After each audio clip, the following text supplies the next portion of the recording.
مسجدوں میں نماز کا رواج یہاں کم ہے. مسجدیں تو ماشاءاللہ بہت بن گئی, عربوں نے بھی بنائی ہیں, دوسرے مسلم اسکالرز نے بھی, مسلمان لوگوں نے بھی, ملکوں نے, لیکن سب سے زیادہ مسجدیں بنانے کا کریڈٹ پاکستانیوں کو جاتا ہے الحمدللہ. سب سے زیادہ مسجدیں یہاں پہ جاپان میں بنائی ہیں پاکستانیوں نے, اور پھر انڈین نے بھی بنائی ہیں, اور بنگلہ دیش کے لوگوں نے بھی بنائی ہیں.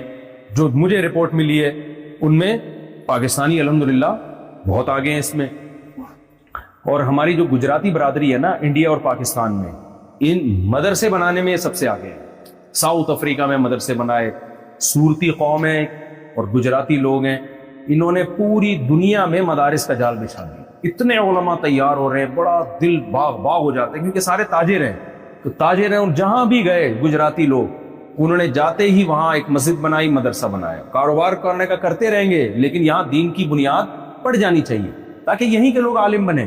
تو آپ لوگ بھی یہ کریں, یہ کام مدارس بنائیں, اور اس میں ریلائبل لوگوں کو لے کر آئیں. ایسے لوگ نہ لے آئیں جو چندہ لے لے کے پھر اپنے وہاں ادھر پتہ چلا پلاٹ خرید رہے ہیں ادھر پاکستان میں. تو اس سے کیا ہوگا, جس جگہ پہ جو علماء تیار ہوتے ہیں نا اسی مقامی, وہ زیادہ اچھا اس کلچر کو سمجھتے ہیں, وہ زیادہ وہاں اچھی محنت کر سکتے ہیں. تو نماز کی پابندی کرنی ہے, مسجد بنا رہے ہیں ماشاءاللہ اور بنائیں, لیکن مسجدوں کو آباد بھی کرنا ہے. علامہ اقبال کا شعر یاد رکھیں, مسجد تو بنا دی دم بھر میں ایما کی حرارت والوں نے, من اپنا پرانا پاپی تھا برسوں میں نمازی بن نہ سکا. دل کو تو پرانی عادت پڑی ہوئی تھی تو وہ نمازی نہیں بن سکا. تو فجر کی نماز, ظہر کی نماز, عصر کی نماز, مغرب کی نماز, عشاء کی نماز, ذرا ہاتھ کھڑا کر کے وعدہ کرے سب نے پابندی کرنی ہے. کہاں پڑھیں گے, ٹھیک ہے نا, پکا ارادہ. کوئی سفر ہو, بیماری ہو, ایک الگ بات ہے. نارملی کہاں پڑھنی ہے بھائی, ایک ہی تو, جب اللہ نے اتنا ہمیں بنا دیا اور اتنا کچھ دے رہا ہے تو اس نے یہ تھوڑی کہ سارے دن نمازیں پڑھتے رہو. اس نے یہ کہا ہے کہ بھائی 5 ٹائم کہاں حاضری دینی ہے, مسجد میں آ, مسجد آباد ہو. اس سے آپ کا ریلیشن آپس کے مضبوط ہوں گے. اور مسجد میں آ کے غیبت نہ کرو, ورنہ ریلیشن کی ایسی کی تیسی ہو جائے گی. کیونکہ آج کل مسجد میں بعض دفعہ توڑنے کا ذریعہ بھی بن گئی. بات پہلے تھے غیبت نہیں ہوتی, جب مل کے یار وہ یہ کر رہا ہے, یار وہ کر رہا ہے, یار وہ کر رہا ہے. تو دوسرا کام کیا کرنا ہے, اللہ تعالیٰ کے جو ارکان ہیں اللہ نے جو ہمیں دیے ہیں, سب سے پہلے عقیدہ توحید کے بعد نماز ہے, نماز کے بعد کیا ہے, زکوٰۃ. زکوٰۃ میں صرف فرض زکوٰۃ نہیں, صدقات و خیرات. کوئی بھی ضرورت مند ہے چاہے وہ غیر مسلم ہی کیوں نہ ہو, آپ نے اس کے ساتھ تعاون کرنا ہے. مجھے ان کی ارشاد بھائی کا کام بہت اچھا لگا. کہہ رہے ہیں جاپانی کو میں نے گاڑی بیچی, پتہ نہیں کتنے لاکھ, اس کو میں نے ایسے ہی چھوڑ دی. وہ اتنا خوش ہوا, وہ بھائی زبردست. بھائی پاکستان میں پشاور والے اتنے سخی ہوتے ہیں, ورنہ یہاں 1 روپے بھی کوئی نہیں چھوڑتا. دل بڑا کر کے چل بھائی چل یار, کیا یاد کریں. تو پیسہ گھسیٹنے کے بجائے تھوڑا سا خرچ کرنا بولیں سیکھیں. نبی صلی اللہ علیہ وسلم نے فرمایا صدقہ ہمیشہ مال کو بڑھاتا ہے, کبھی بھی کم نہیں.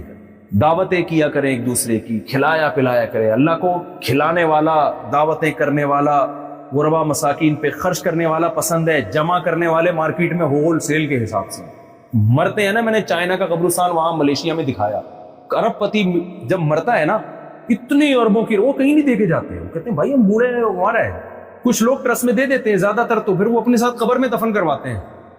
ابھی فرعونیوں کی جو لاشیں نکلی ہیں مصر سے, اتنا سونے کے مٹکے ان کے ساتھ انہوں نے دفن کروائے اپنے ساتھ. بھائی ہم تو مسافر خانہ ہے بھائی, مسافر خانے میں تو آگے کے لیے جمع کیا جاتا ہے, منزل کے لیے. آپ کما کے پاکستان بھیج رہے ہوگے نا, بہت سارے انڈیا میں, بنگلہ دیش میں بھیج رہے ہوگے, یار جانا آخر میں وہی ہے تو وہاں کوئی بنا لیں ہم. تو ایک ہماری منزل ہے بھائی, تو اس کے لیے ہم نے کیا کرنا ہے, صدقات و خیرات کو کا معمول بنانا ہے. ہر مہینے اپنے اوپر کچھ لازم کر لیں. اور تیسری بات کیا کرنی ہے, رمضان جب آئے گا تو سب نے روزے رکھنے. روزہ چھوڑنا کسی نے نہیں, چاہے کتنا لمبا. ابھی تو اتنے لمبے روزے نہیں ہیں, جب ظاہر ہے جب زیادہ دن بڑا ہوتا ہے تو بہت لمبے روزے. وہ ناروے میں تو 20 گھنٹے کے روزے چل رہے تھے گرمیوں میں.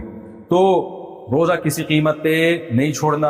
اتنے جو مسلمانوں کے تہوار ہوتے ہیں, عید بقرعید وغیرہ, اس میں ملا کریں, کیونکہ یہ ہمارے تہوار ہیں, ان کو زندہ رکھنے کا ہمیں حکم ہے. آج کیا ہوا ہے, جمعے کے دن ماؤں نے بچوں کو نہلانا چھوڑ دیا, تیار کرنا چھوڑ دیا کہ یہ اسکول جانا ہے. ابھی کیا ہے بھائی, جمعے کے دن مسلمان نہاتا دھوتا ہے, نئے صاف ستھرے کپڑے پہنتا ہے, یہ ہمارے مذہب کا حصہ ہے. اگر یہ شعار زندہ رکھیں گے تو اسلام زندہ رہے گا. یہ اگر ختم ہو گئے تو آہستہ آہستہ کیا ہو جائے گا, اسلام, نشانات مٹ جائیں گے. تو چوتھا کام آپ نے کرنا ہے, حج تو زندگی میں ایک بار ہوتا ہے. اللہ کے گھر کی کوئی زیارت کر سکتا ہے تو کر لے, جس کو اللہ نے وسائل دیے ہیں وہ تو فرض ہے.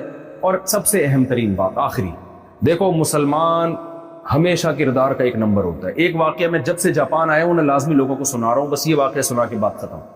نبی صلی اللہ علیہ وسلم کا معاہدہ ہوا صلح حدیبیہ میں مشرکین مکہ سے.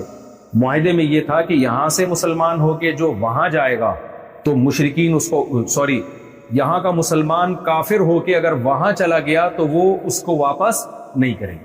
ادھر سے کوئی کافر مسلمان ہو کے پناہ لینے کے لیے ہمارے پاس آ گیا تو ہم واپس کر دیں گے اسے. ابھی یہ معاہدہ زمانی ہوا ہے, سائن نہیں ہوئے اس پہ.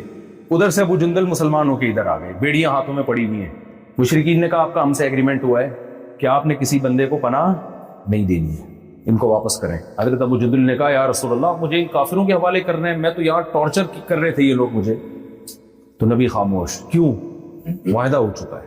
آپ نے ابو جندل رضی اللہ عنہ کو ان کے حوالے کر دیا. اس سے زیادہ معاہدے کی پورا کرنے کی کوئی مثال اس تاریخ میں ملتی ہے؟ اپنا بندہ جو آپ پر ایمان لایا ہے بھائی, اور آپ اس کے حوالے ان کے حوالے کر رہے ہیں جس میں قتل ہونے کا بھی خطرہ ہے. اگر نبی اس وقت حوالے نہ کرتے تو ہمارے سامنے کیا مثال آتی؟ بھائی معاہدے پورے کرنا ضروری, جب آسانی سے ہو تو کر دیا کرو, ٹینشن ہو رہی ہو تو پی جایا کرو. یہ بھی خطرہ ہو سکتا تھا مرتد نہ ہو جائیں, لیکن وہ بھی مضبوط ایمان والے تھے. کہ تو مسلمان, قرآن کیا کہتا ہے والذین هم لاماناتهم وعہدهم راعون, مسلمان اپنی امانتوں اور معاہدوں کو پورا کرتے ہیں, امانت میں خیانت نہیں کرتے.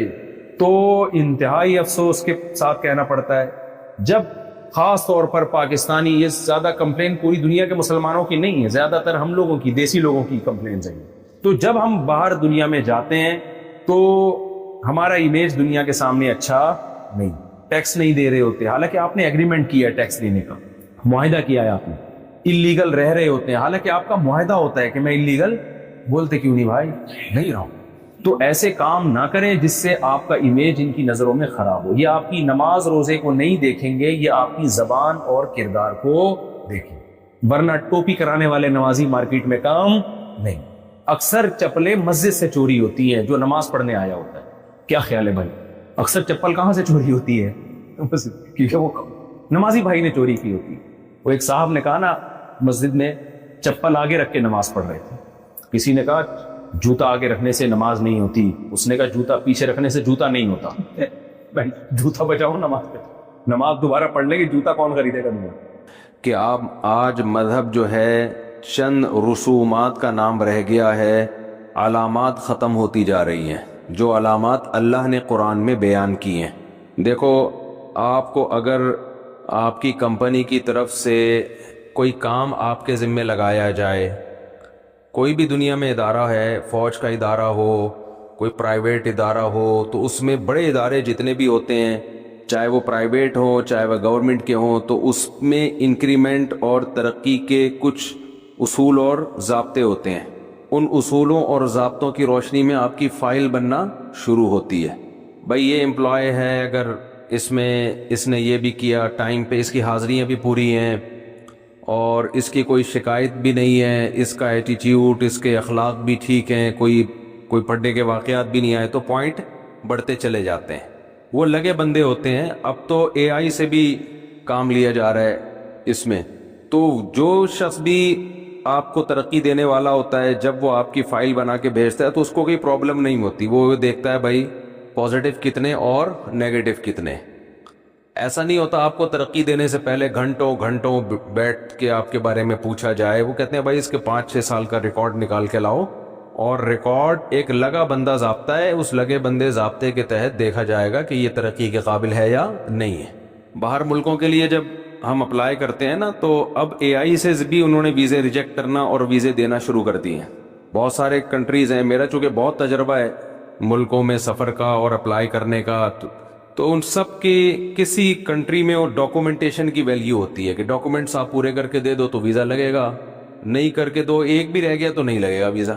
تو اب اس میں کیا ہوتا ہے, وہاں جو بندہ بیٹھا ہوتا ہے, میں پہلے بہت سوچتا تھا کہ یہ جو ویزے دینے کے لیے ان کی کونسلیٹ میں لوگ بیٹھے ہوئے ہوتے ہیں, یہ تو سارا دن 20-20 لوگوں کا ڈیٹا چیک کرنا اور پھر کس کو ویزا دینا ہے نہیں دینا, تو پاگل ہو جاتا ہوگا. یہ کوئی پاگل نہیں ہوتا, اس کو پتا ہوتا ہے بھائی بینک اسٹیٹمنٹ دیکھنی ہے, ٹیکس دیکھنا ہے, اور پولیو سرٹیفکیٹ کا بعض ملکوں میں ٹی بی شی بھی تو نہیں ہے, یہ سب سرٹیفکیٹ لگے ہوئے ہیں, اس کی بلا سے اب یہ نہیں ہے کہ وہ چیک کرے گا کہ یہ ٹی بی کا سرٹیفکیٹ صحیح ہے کہ نہیں ہے، اس کو لیب میں بھیجو، ٹی بی میں خود بھی چیک کروں گا. اگر وہ ایسا کرنا شروع کر دے تو ایک ہی بندے کی فائل چیک کرے گا. بعض ملکوں میں نا آپ کا ٹی بی کا ٹیسٹ بھی ہوتا ہے، تو اس میں ان کو پتا ہے کہ پاکستان میں ڈرامے بازی بھی ہوتی ہے، تو انہوں نے ایک سسٹم بنا لیا کہ بھائی فلاں لیب کا رزلٹ ہم مانیں گے، اس کے علاوہ نہیں مانیں گے. اس لیب والوں کو انہوں نے ٹائٹ کیا ہوا، یار وہ 2 نمبر ہی نہیں کرنا، تو فلاں لیب سے کروا کے لاؤ. اب جو ویزا دینے کے لیے بیٹھا ہے وہ دیکھتا ہے فلاں لیب کا سرٹیفکیٹ ہے یا نہیں ہے، بس کافی ہے. تو ایک لگا بندہ ضابطہ ہوتا ہے، آپ اس لگے بندے ضابطے کو کراس کرو گے تو وہ آپ کو کبھی بھی ویزا نہیں دے گا. کہے گا بھائی تم اس پہ اتر ہی نہیں رہے، میں اگر بادشاہ ہوں گا تو دے دوں گا، میں بادشاہ تھوڑی، میں تو ملازم ہوں. اب آپ جا کے ویزا دینے والے سے لڑ رہے ہو، پھڈا کر رہے ہو، دیکھ تو مجھے ویزا دے دے، تو مجھے امریکہ کا ویزا. ایموشنل بلیک میلنگ کر رہے ہو، جذباتی ہو رہے ہو، اور کبھی اس کو اپنی حاجت بتا رہے ہو، للہ فلہ دے دے، میرے چھوٹے چھوٹے بچے ہیں ٹھیک ہے، میں اپنی گلی کے گٹر کے ڈھکنوں کے لیے آواز اٹھا رہا ہوں، یار بڑے برے حالات ہیں یار. وہ دے دے گا ویزا. کہے گا بھائی جو ایک معیار بنایا ہے گورنمنٹ نے، اس معیار کو پورا کرو، اس کو پورا نہیں کرو گے. بعض ملکوں میں یہ ہوتا ہے کہ بھائی انٹرویو پہ مدار ہے، وہ انٹرویو لے گا آپ سے، اس میں بھی اسپیسیفک سوال پوچھے گا، ان سوال کے آپ جواب دے دو، وہ دے دے گا. نہیں دے گا ہوگے تو کہ چلو بھائی نکلو یہاں سے. یو ایس اے کے ویزے میں اکثر ایسے ہی، میں گیا ہوں نا، تو وہاں جو ویزے کی لائن لگی ہوتی ہے اس میں انہوں نے چند سوال پوچھنے ہوتے ہیں، ان کا تمیز سے جواب دے دو تو وہ دے دیتے ہیں ویزا. نہیں دو تو کہتے ہیں آئیں بائیں شائیں کرنے کی ضرورت نہیں ہے. کچھ لوگ جا کے نا بڑے فنٹر بنے ہوئے ہوتے ہیں، کیوں جا رہے ہیں امریکہ؟ میری بہن ہے، اس سے ملنے جا رہا ہوں. اور تیری بہن یہیں آ جائے گی وہ زیادہ ان کی یعنی مقصد ان کا کہنے کے ہوتا ہے. کوئی ویلڈ ریزن بتا بھائی تو کیوں جا رہا ہے؟ کہ بہن ہے تو بہن سے اسکائپ پہ بات کر لے، ویڈیو کال پہ. تو مجھے، میں یہ کیوں مثالیں دے رہا ہوں؟ میں آپ کو مثالیں اس لیے دے رہا ہوں کہ دنیا کے بھی کچھ اصول اور ضابطے ہیں ترقی کے، پروموشن کے، انکریمنٹ لگنے کے. آپ یونیورسٹی میں ایڈمیشن کے لیے جاتے ہو تو ان کی ایک ریکوائرمنٹ ہے ہر یونیورسٹی کی، بھائی کم سے کم انٹر میں اتنی پرسنٹیج ہوگی تو ملے گا داخلہ. آپ کہیں بھی ورکنگ ویزے پہ جاتے ہو تو ملکوں کی قید ہے بھائی 21 سال سے کم والے